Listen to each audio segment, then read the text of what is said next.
Salut, bienvenue pour une nouvelle vidéo et vous l'avez vu aujourd'hui c'est le bilan de ma Winterpal, autrement dit ça revient à un update lecture puisque je vais vous parler de 4 livres. C'est les 4 livres que je m'étais obligée à lire sur l'hiver, donc je les avais choisis au mois de décembre et je les ai lus. Du coup j'ai décidé de vous en parler de celui que j'ai le moins aimé à celui que j'ai préféré parce que si je vous les présente dans l'ordre chronologique on va finir par un échec total et j'avais pas envie de finir sur un échec total. Donc voilà, bref, c'est parti. Le premier, c'est La perle et la coquille de Nadia Hachimi. J'en avais rapidement parlé dans un vlog, je l'ai abandonné parce que j'étais complètement perdue en fait. Donc on va y suivre deux jeunes femmes, on est sur deux temporalités différentes. Donc déjà, je l'ai déjà dit, c'est un truc qui me fatigue en fait. Quand on a deux temps dans un livre, c'est un truc avec lequel j'ai beaucoup de mal. Donc on suit deux jeunes femmes, une à Kaboul en 2017 et l'autre, on ne sait pas, enfin en tout cas je ne sais pas, voilà. Et en fait, donc celle qui vit à Kaboul en 2017 est issue d'une famille dans laquelle il n'y a que des filles. Et à cette époque-là, c'est toujours le cas, je pense, mais bref, c'est pas bien du tout en fait. Enfin, il faut absolument un garçon pour protéger les femmes, il faut absolument un garçon pour les empêcher de draguer, tu vois, parce qu'en fait, dans la rue, enfin, ça m'a marqué, ça m'a choqué, c'est-à-dire que dans la rue, quand elle rentre de l'école, elle va avoir, je sais pas, entre 12 et 15 ans, un truc comme ça, et donc les jeunes garçons de leur âge les suivent, commencent à les draguer, à leur dire, enfin, les draguer.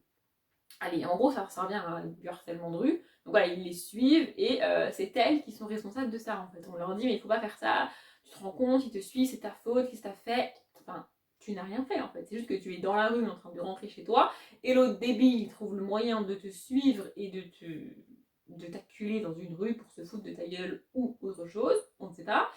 Et c'est la faute de la fille. Voilà. Donc à cette époque-là, il faut absolument qu'elles aient un garçon avec elle. Bah, comme ça va empêcher les garçons de se comporter comme des cons en fait, parce que sinon elles sont responsables du comportement des garçons. Ça franchement ça m'a marqué. Je sais que c'est le cas et je sais que c'est la réalité, mais franchement je trouve ça hallucinant. C'est comme pour le viol, quand on accuse une fille d'avoir provoqué son viol, ça me rend taré en fait, mais bref. Et donc on va suivre ça, et on va suivre enfin j'allais dire le phénomène, non le groupe, enfin je sais plus comment ça s'appelle, mais les bâches à poche, en gros. C'est-à-dire qu'on les bâches à poche, c'est un mouvement de femmes qui se déguisent en hommes, enfin de jeunes femmes qui se déguisent en hommes pour que la famille ait un homme et que donc ça soit bien et que tout aille bien, tu vois. Sauf qu'en fait, j'étais complètement larguée. Il y a des trucs qu'on nous raconte, j'arrive même pas à savoir si ça se passe dans le présent de la jeune fille conçue en 2017 ou si on a changé de temporalité ou si elle nous raconte son passé. Il y a des histoires où son père il part et puis il revient et puis il est là et puis il est énervé et puis il est pas là et j'arrive pas du tout à mettre les choses dans l'ordre. Je suis complètement larguée, vraiment, vraiment. Et en plus de ça, on a des termes qui sont employés. Alors je pense que, enfin, c'est des termes, je sais pas si c'est arabe ou si c'est ou si c'est une autre langue, franchement j'en sais rien. Mais je pense que c'est l'équivalent de papa, maman, oncle et tante. Sauf que quand je crois avoir déterminé que tel mot c'est papa, en fait je me rends compte que c'est pas possible que ce soit le cas. Pareil pour grand-père ou pour grand-mère, enfin, je suis complètement à laquelle j'arrive pas avec ces noms. Et donc quand je me retrouve avec, je sais pas, 5-6 personnages qu'on appelle par des noms que je n'arrive pas à identifier et que je ne connais pas, je suis là mais je comprends rien en fait. J'arrive pas à identifier qui est qui est où, qui fait quoi, je ne sais pas. Et l'autre jeune fille, j'en ai pas parlé, donc je ne sais pas quand et où elle habite. Je ne sais pas qui elle est par rapport à notre personnage de Kaboul 2017. Mais en fait, elle vit dans une maison avec son. Je crois qu'elle a un frère ou une sœur et ses parents. Et je crois qu'elle a une sœur et ses parents. Bref, et son père, enfin sa belle famille, enfin la famille de son père, ils les aiment pas du tout, ils sont pas du tout d'accord. Je crois qu'à la base, ils n'étaient pas d'accord du tout pour le mariage et tout. Enfin bref, il y a une embrouille de famille. Et va y avoir plusieurs morts en fait. Dans sa famille, elle va enterrer son frère ou sa soeur, je ne sais plus, elle va enterrer sa mère, elle va enterrer son père, et elle va se retrouver toute seule. Sauf que, en tant que femme, elle n'a pas à se retrouver toute seule dans une maison, elle ne doit pas, il lui faut un homme, blablabla, tout ça. Sauf qu'elle va le dire à personne. Du coup, elle va annoncer à personne de la famille que son père est mort et qu'elle l'a enterré, et qu'elle se retrouve toute seule. Pardon, je me gêne. Et sauf qu'un jour, il y a un gars qui va débarquer pour parler à son père, et bah, du coup, le père est pas là, et donc, voilà. Moi, je me suis arrêtée là. Je pense que par la suite, on découvre qu'elle se retrouve toute seule et que ça engendre des trucs merdiques et tout, et peut-être qu'elle-même va devenir une bâche à poche, j'en sais strictement rien. Tout ce que je sais, c'est que je me suis retrouvée complètement larguée au milieu des événements, je n'arrivais plus à suivre. En gros, j'arrive pas à identifier les personnages et j'arrive pas à mettre les événements dans l'ordre chronologique.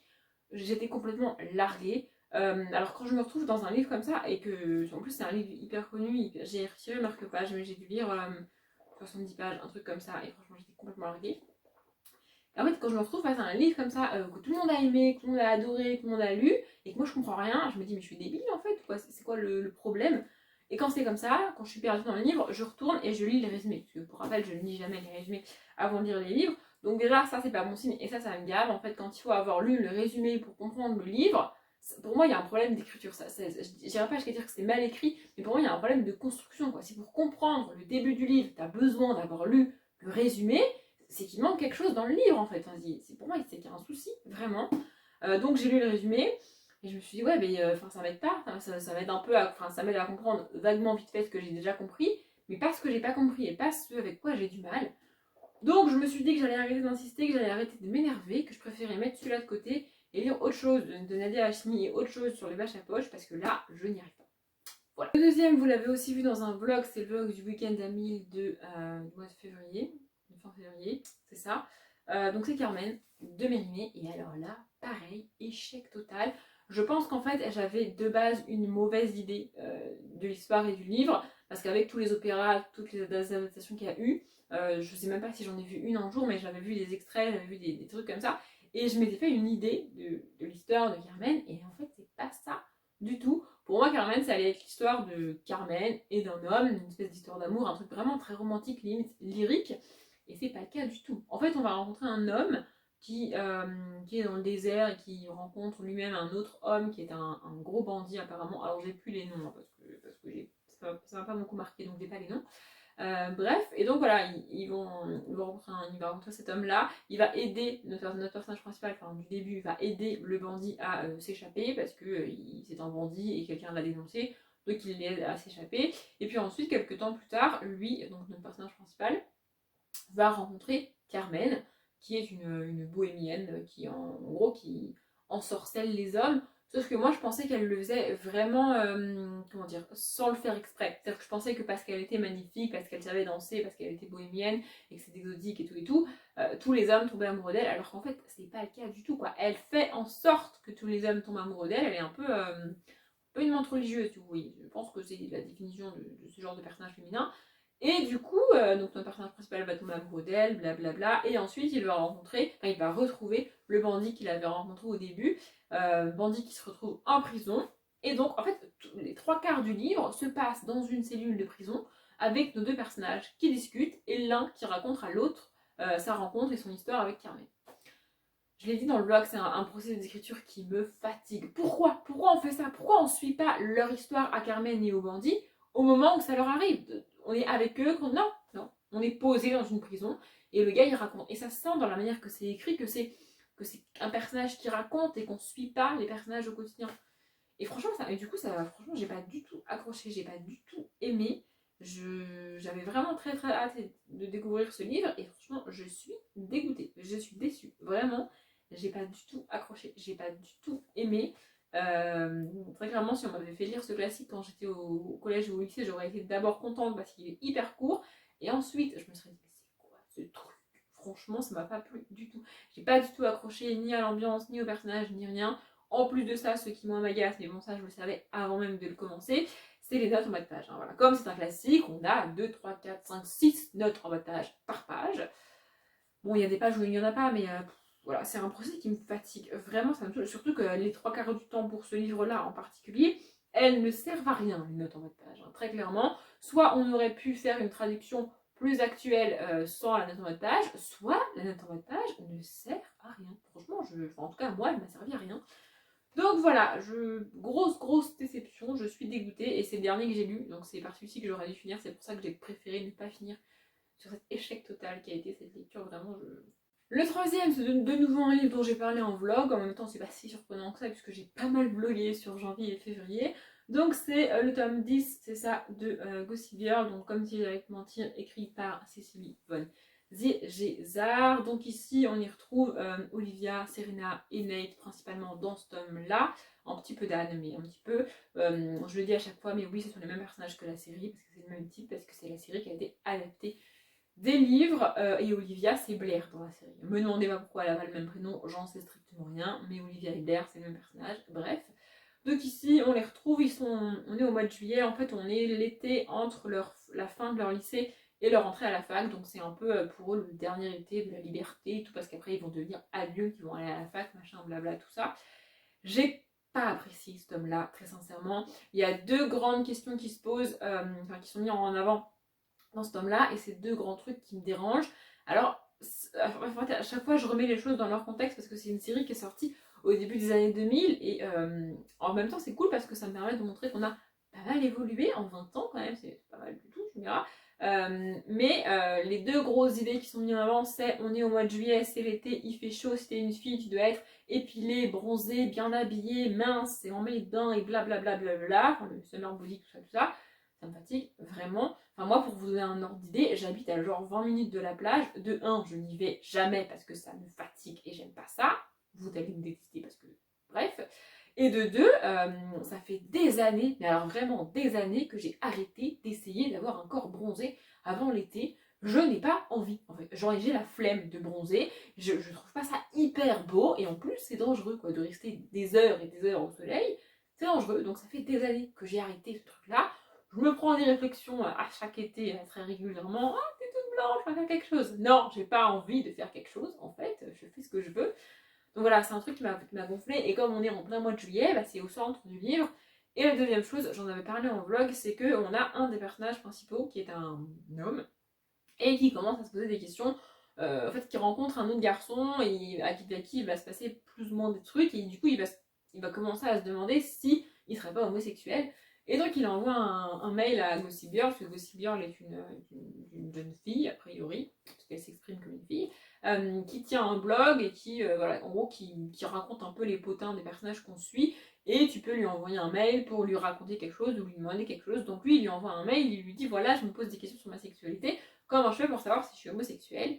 Et elle lui répond une liste de si tu fais ça alors t'es homosexuel, si tu dis ça alors t'es homosexuel, si tu. Ben là, peu importe, je l'ai dit dans le blog, il se trouve qu'elle lui balance des clichés homosexuels absolument horribles, enfin, selon moi.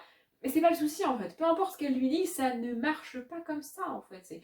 Encore une fois, peut-être qu'au début des années 2000, on n'avait pas encore totalement intégré cette idée que tu peux être homosexuel et aimer tout ce que tu veux et faire tout ce que tu veux, et à l'inverse, tu peux être hétérosexuel et aimer et faire tout ce que tu veux. Tes activités, ce que tu aimes, ce que tu fais, ne détermine pas ta sexualité, sinon ce serait bien trop simple. Mais aujourd'hui, c'est quelque chose d'admis, et donc franchement, quand j'ai lu ça, j'étais là, mais c'est vraiment ça son conseil en fait. Enfin, c'est pas ça qui va l'aider en fait. Mais bon, voilà, globalement, j'ai pas vraiment aimé. Je lirai le tome 11 parce que j'ai prévu de le lire dans pas très longtemps, mais bon, voilà, globalement, après, ça n'a pas été une souffrance totale de le lire. Ça reste. On te bassine pas ça à chaque page. Mais voilà, j'ai pas vraiment kiffé de ouf. Je lirai le tome 11, c'est le dernier. Et j'avoue que je suis pas mécontente que cette saga se termine pour moi parce que j'aurais pas tenu encore beaucoup de tomes. Et jusqu'à présent, je me posais la question de est-ce que je vais, entre guillemets, continuer, puisqu'en France, on a les tomes 12, 13, 14 qui sont en fait une autre série en VO. Je me posais la question de est-ce que je vais continuer ou pas, et je pense pas du coup, hein, j'en ai un peu marre, donc voilà. Et j'écoute Beat of My Heart de Eli Duff en lisant cette saga. Et enfin, le dernier et celui que j'ai préféré, c'est L'hiver des machines, donc le tome 1 de Ciel de Johan Elio. J'ai vu passer, c'est rare que je fasse ça, mais quand je l'ai terminé, j'ai été voir les avis sur Booknote, j'ai lu un petit peu les avis des gens, et j'ai vu pas mal d'avis négatifs, et moi j'ai adoré ce livre. Il est très court, j'ai qu'une hâte, c'est de lire la suite, vraiment, vraiment. Donc dans ce livre, on est dans une dystopie science-fiction avec des ordinateurs et plein d'informatique. Je ne sais pas trop dans quelle catégorie ça va. Moi je la mets dans la catégorie SF, hein, très clairement, parce que je lis rarement ça, et donc pour moi c'est de la SF, mais je suis pas sûre.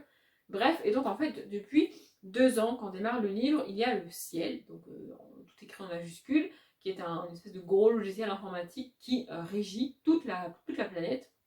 On est principalement situé en Europe, ça j'ai adoré, c'était cool.